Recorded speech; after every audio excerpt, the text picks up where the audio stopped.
there, and it's almost time for the holidays, Thanksgiving coming up, and so I thought we would paint a lovely family gathering scene, very much in the Norman Rockwell tradition. And so let's get started. And we've got the big dinner table there and all the food that's been prepared, and there's everybody gathering around, Mom and Dad and the twins and Grandma and Grandpa and the cousins and the grandkids and everybody. And way down here on the end is big old fat Uncle Larry. He can really put it away. And everybody now is bowing their heads and starting to say grace, except for big old fat Uncle Larry, who's digging right in already because he wants to get a head start on everyone. And he's really packing it away. And all of a sudden, Uncle Larry is starting to get a little bit of blue in his face. So let's put some blue on there because it looks like he's choking on something, maybe a wishbone or something. We don't know for sure, but he's just about to lose consciousness here. But luckily, Cousin Mike learned the Heimlich maneuver in school, and so Mike's come over behind big old fat Uncle Larry and is giving him one of these, and that wishbone just goes flying out of Uncle Larry's mouth, and then right behind that is bits of turkey, both white and dark meat, and followed by some mashed potatoes and gravy and some stuffing, and there comes some sweet potatoes and some cranberry sauce, and a couple of little giblets land on the twins there, and well, it looks like Uncle Larry is okay now, but that tasty meal doesn't look as tasty as it did a couple of minutes ago, and so everybody's pushing away from the table, and they've all left the room now. Except for big old fat Uncle Larry, of course. He's digging right back in, eating the turkey, both the white and the dark meat.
Thank you so much. Thank you very much.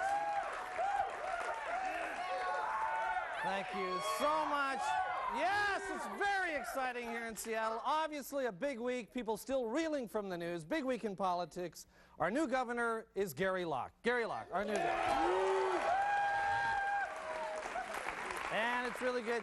He immediately began contacting his adversaries to start mending fences. He started by calling his barber to say that all is forgiven, which is good. Linda Smith is back. She lost the election. They drove a stake through her heart. But then they counted the absentee ballots. It's like Day of the Dead. She's back. She climbed back in. It's very interesting. So it's very strange. Some interesting political news out of Washington, D.C., the other Washington. A new book says that Senator Strom Thurmond, did you read this? It said, Senator Strom Thurmond groped our Senator Patty Murray. Ooh. I'm guessing he just probably thought she was a Senate page. You know, she's only about this to, ooh, I know. That's another ooh, I know. Oh, good, an ooh and a hiss. Doesn't make it right, though. It doesn't make it right. Thurmond's office issued a press release that said the senator very much regrets if he offended Ms. Murray, but the fact is that at age 91, he's going to cop as many feels as possible while he still can. While he still can.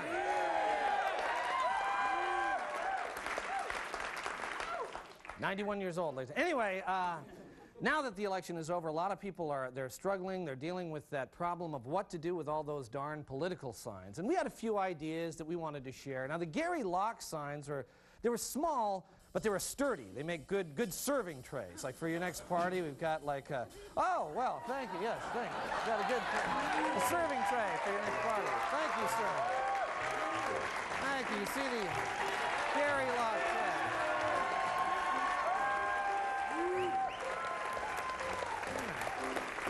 Well, the Craswell signs were much larger, but we did find a use for them as well. The Ellen Craswell suit. Oh, amazing. It's like the hippest thing in London, Paris, Milan. Ellen Craswell polyvinyl suit. Go ahead. There, you see? Isn't that great? Go ahead. Hey, swingers, have a party.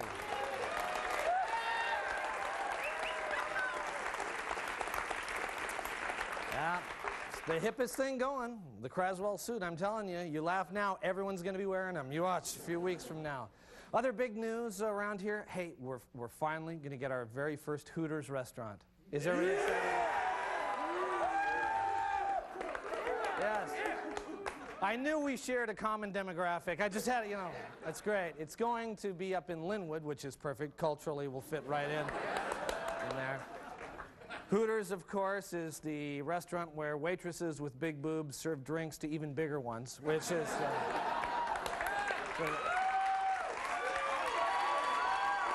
like that. I'm so very proud of all of you. Anyway, you're going to be seeing a lot of cleavage on television this month as well, because this is a big ratings period. And there's going to be a lot of sex, and on the Fox network, a lot of disasters, explosions, and animal attacks. If you've seen that lately, they've really got the gory specials down to an art form. And we know you love those shows, so we've prepared some previews just for you. All right. You were spellbound when nonstop Fox showed you the fury of nature in When Disaster Strikes. Then you sat in shocked horror as we brought you When Animals Attack, followed quickly with When Animals Attack 2. Now, because it's a ratings period, Fox goes to the well once more to bring you When People Dressed Like Animals Attack. You've never seen anything like it, and when that's over, you'll want to stay tuned for When People Walk on Ole's Yard. Get out of my yard. Go on, beat it. Get out of here. These programs are not for the faint of heart, and viewer discretion is advised, especially for our next program, When Clowns Attack. But this is nothing compared to the horror of When the Visa Bill Arrives. $120 in Metropolis. Yeah, I'd buy Christmas cards. You spent $120 on Christmas cards? You do the Christmas cards. And the ratings should really pile up for our next two Scream Fests, When Dummies Are Thrown Off Roofs. Followed quickly by When Children Sneeze. And then, if you've got any stomach left, you'll lose it with the real-life pain of When People Bump Their Heads. Followed 1 week later by When People Bump Their Heads 2. Hey, Jimmy! Hey! It's all on Fox this November, because there's nothing more entertaining than the misfortune of others. All right, stay with us. We've got a great show, and we'll be right back.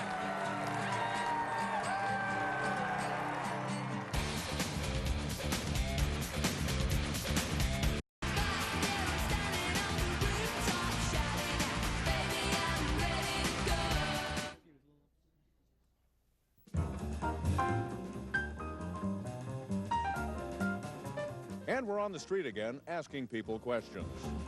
Clinton came in first. Who came in second? Joel. The abbreviation for Montana is Mont. The opposite of original is Trite. Sometimes it's fun to just grab a banjo and Strum. What's the name you call yourself? Me. A certain size and style of printing is called a Font. An Army recruit with a lisp would salute and say yes. Sir. It's T4. 2. I'm sorry, what'd you say? 2. So to summarize what he just told us, Strum. Thurman tried to fondle me too.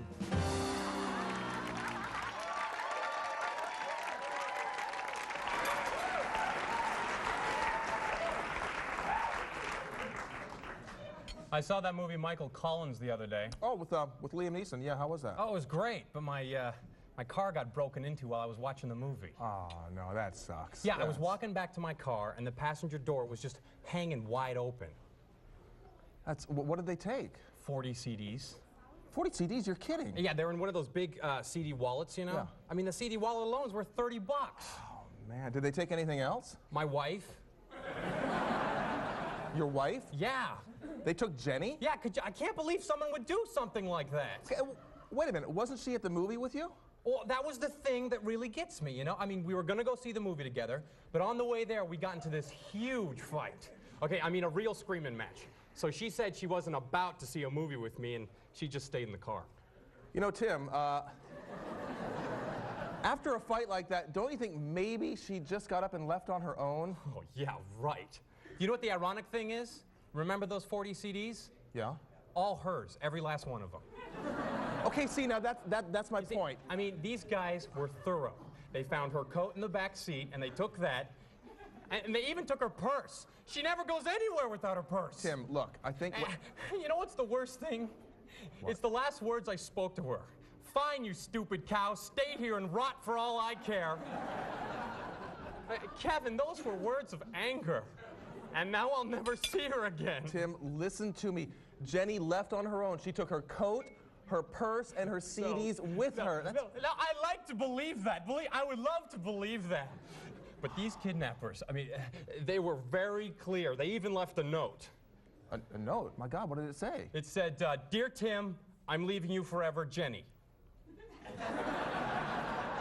Okay, see, that doesn't really sound like a ransom note. And the thing is, those monsters forced her to write it. Yeah. It was in her handwriting. I'll bet. I can only imagine how horrible it must have been for her. Yeah. I mean, first having a huge, ugly, bitter fight with me, and then being forced to write her own note saying she's leaving me forever. Yeah, Tim, can you see a connection there at all? Kevin! Kevin, don't you see that my wife has been stolen? Tim, she was angry. She left you. Come on. Oh, if it were only that simple. But here's the thing. When I got home, all her clothes and all her stuff were gone.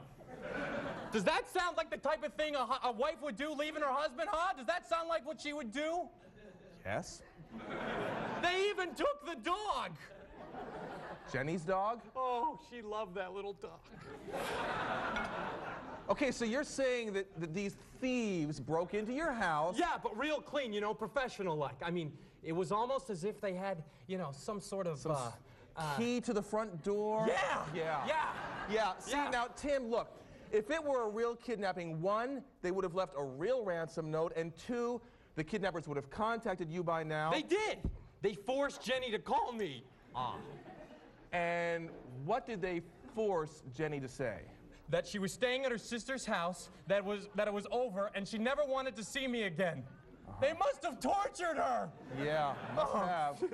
You know, have you checked with her sister? Yeah, I drove by there, and I saw Jenny in the window. But the kidnappers must have been hiding, I think. I think that's pretty unlikely. Kevin! I am in such pain here. Can't you see that? There you are. Jenny!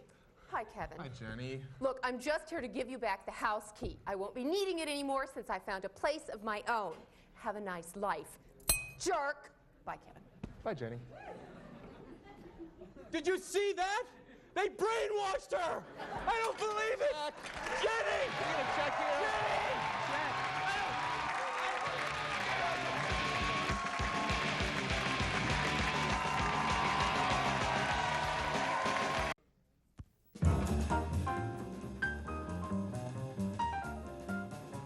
And we're on the street again, asking people questions.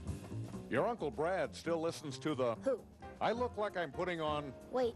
How do you like your onion rings? To go. When a team loses a lot, the coach is... Canned. After the first Free Willy movie, they made Free Willy... 2. When you speak concisely, you are... Terse. You seem to keep twitching your left. I. So to summarize what he just told us... I can't wait to go to Hooters.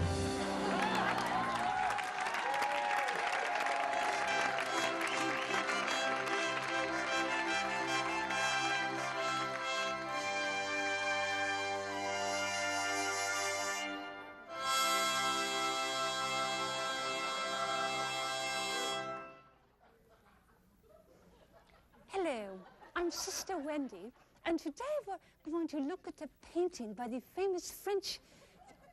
Oh, dear, you really can't see me, can you? Oh, let's see, yes, I'll just... Today, we're going to look at a painting... Oh, no, that isn't working either. Just 1 second. Excuse me. Yes, do you have a saw? Oh, thank you. I'll just build myself a little platform here. Could you please hand me that hammer? Oh, yes, thank you ever so much. I'll just nail these together like so. Ah! Sweet Mother Mary and Joseph, that one hurt. All right, let's just try this something out. My little platform, up I go. Ah, there we are, yes, okay, so today we're going to... Oh, well, that's not much better now is it?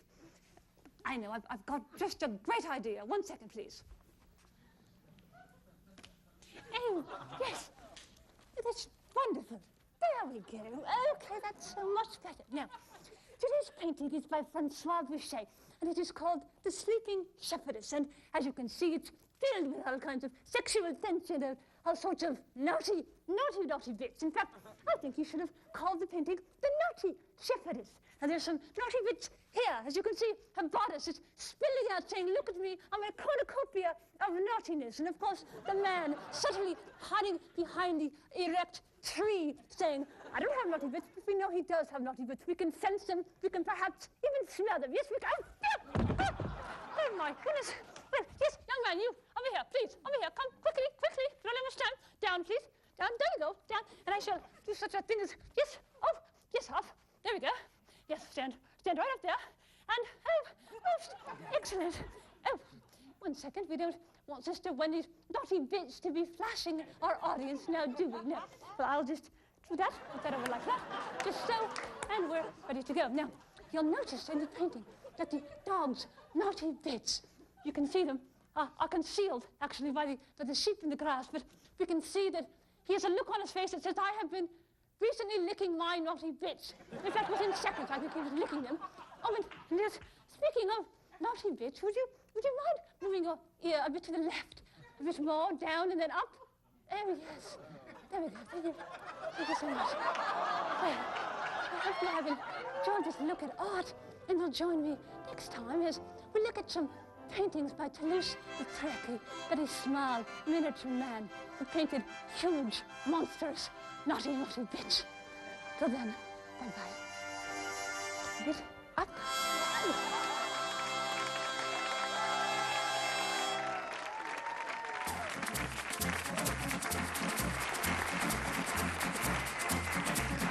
Good evening, this is the Late Report. Well, rats fleeing various construction sites in downtown Kirkland have reportedly been spotted seeking refuge in local restaurants.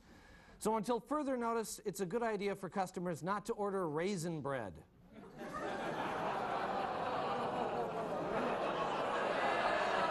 With passage of Initiative 655 this week, the future of the state's Apple Cup game is in doubt because the proposal now makes it illegal for dogs to go after cougars. Well, some cheerleaders from Bainbridge High School spiked the drink of another cheerleader with vomit-inducing Ipecac because they didn't think she was a very good cheerleader. The girls said that they really believed she would be a better cheerleader if she would just vomit all over the field. After 10 years without an eruption, Mount St. Helens is no longer considered the area's most hazardous volcano. Mount Rainier now leads the list of potentially explosive volcanoes, followed closely by Sonic coach George Karl.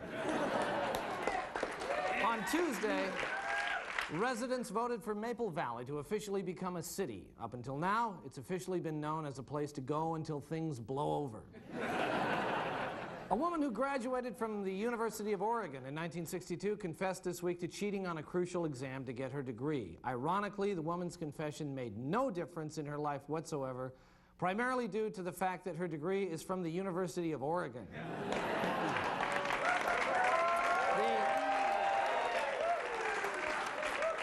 The Oregon Motor Vehicles Department has asked the driver of a pickup truck to return vanity plates with the number 69 on them, saying that it's really a euphemism for a sex act.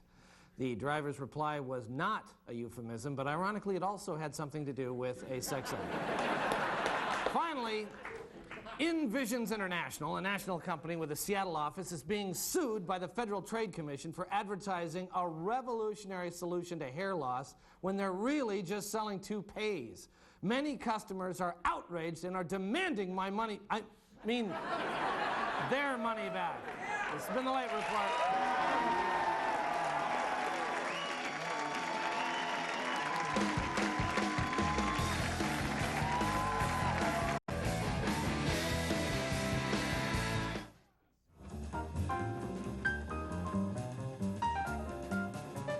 And once again, we are on the street asking people questions.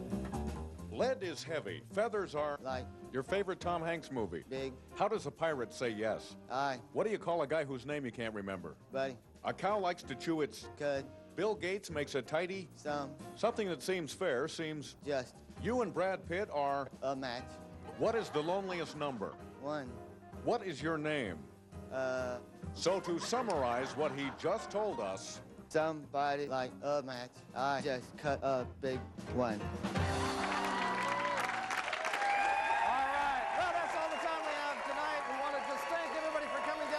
Tickets, fares number 421-5555, and we will see you next week. Bye-bye.